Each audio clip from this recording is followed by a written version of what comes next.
Fall-throughs, otherwise known as a contract sale falling apart, appear to be happening at higher rates on lower-priced homes compared to higher-priced homes.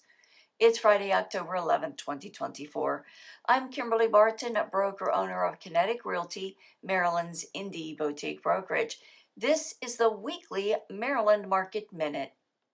Counties with the highest fall-through rate appeared in Baltimore City, Caroline, Dorchester, Wicomico, Somerset, Prince George's, in Calvert at 20% or more fall-through rates.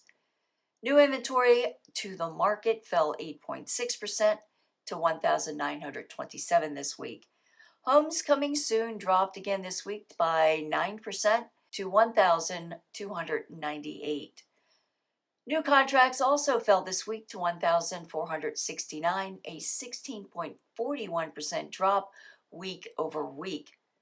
Homes that went to settlement fell 80% to 946 this week at 100% list to sold ratio and selling in 14 days. Rentals rose again this week to 2,603 available in holding at $2,600 median dollars per month. That's a wrap for this week's Maryland Market Minute for Friday, October 11th, 2024. Thanks so much for tuning in. Enjoy your weekend. I'll see you next week. Take care.